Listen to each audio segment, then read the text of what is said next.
혹시 사업하시는 분들이라면 진짜 누구나 한 번쯤은 이런 상상해 보셨을 거예요.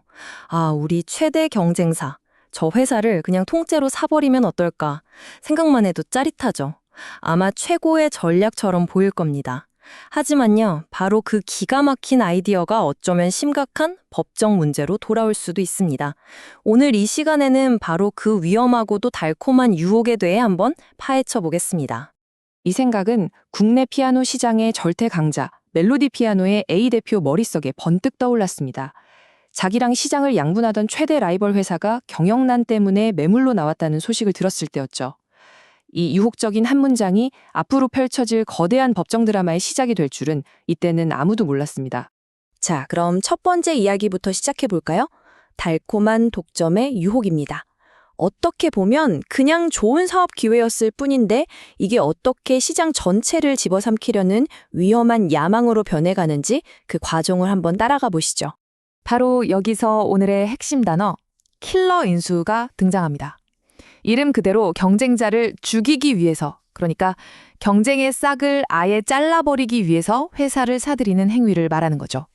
A 대표가 그리던 큰 그림이 바로 이것이었습니다. 당시 시장 상황이 어땠냐면요. 아주 간단했어요. 소비자가 피아노를 사려고 하면 사실상 멜로디 아니면 하모니, 그냥 선택지가 이 두 개뿐이었던 거예요. 두 회사가 시장 전체를 꽉 잡고 있었기 때문에 뭐랄까 그 경쟁이 정말 어마어마했습니다. A 대표 바로 실행에 옮깁니다. 그런데 여기서 주목할 점이 있어요. 그냥 정정당당하게 인수한 게 아니라는 겁니다. 온갖 규제나 세금을 피하려고 일부러 해외의 서류상으로만 존재하는 회사, 그러니까 페이퍼 컴퍼니를 만들어서 그 회사를 통해 비밀리에 인수를 진행한 거죠. 이 은밀한 방식이 나중에 아주 큰 발목을 잡게 됩니다. 모든 계획이 완벽하게 끝났다고 생각했던 바로 그 순간, 예상치 못했던 곳에서 브레이크가 딱 걸립니다. 바로 정부의 독과점 감시기관, 공정거래위원회가 이 합병의 문제를 제기하고 나선 거죠.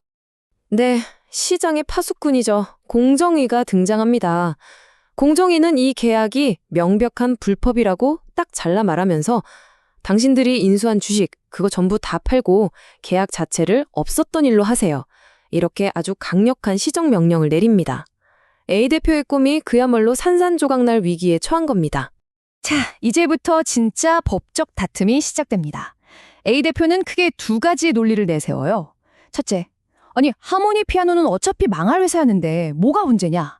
그리고 둘째, 두 회사가 합치면 훨씬 효율적으로 운영돼서 결국 소비자한테 좋은 거 아니냐? 과연 이 주장이 법원에서는 통했을까요?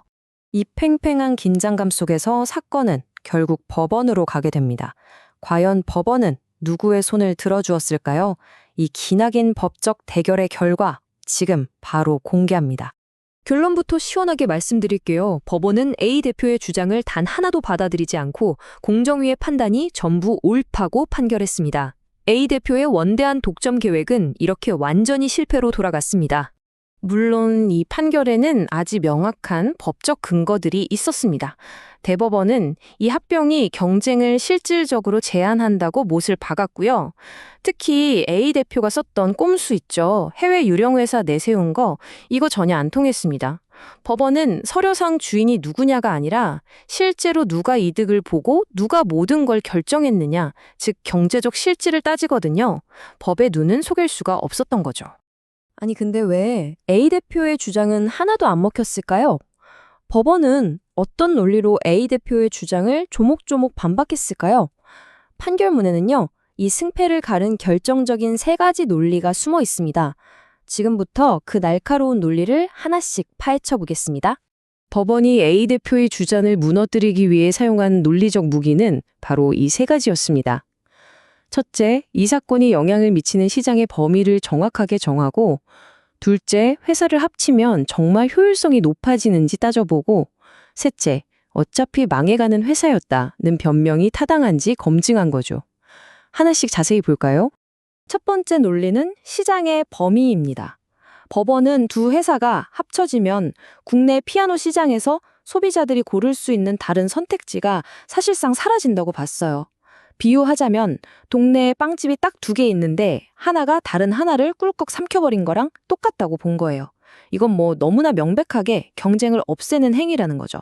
두 번째, 효율성 주장. A 대표는 두 회사가 합치면 비용도 줄고 얼마나 좋냐고 했지만 법원의 기준은 훨씬 더 깐깐했습니다. 좋습니다. 효율성이 높아진다는 거 인정해 줄 수 있는데 그로 인해 소비자들이 얻는 혜택이 독점 때문에 생기는 피해보다 훨씬 더 크다는 걸 구체적인 데이터로 증명해 보세요. 이렇게 나온 거죠. A 대표는 그냥 막연한 기대만 얘기했지 구체적인 증거를 내놓지 못했기 때문에 이 주장도 기각됐습니다. 마지막으로 어차피 망할 회사였다는 이 변명, 이것도 법원의 철벽 방어에 막혔습니다.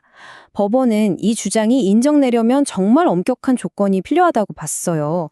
법원이 보기에 하모니 피아노는 당장 파산할 상태도 아니었고 구조조정 같은 노력을 하면 충분히 살아날 가능성도 있었습니다. 게다가 굳이 시장 1위인 멜로디 피아노가 아니더라도 다른 인수자가 나타날 수도 있었고요. 그래서 결국 법원은 이것을 경쟁자 제거 목적의 킬러 인수로 판단한 겁니다. 자, 지금까지 들어본 이 피아노 회사들의 전쟁 이야기. 이게 그냥 흥미로운 옛날 이야기로 끝나면 안 되겠죠. 오늘날 기업을 운영하는 분들이나 우리 같은 소비자 모두에게 아주 중요한 교훈을 줍니다. 이제 실용적인 관점에서 이 사건을 한번 정리해 보겠습니다.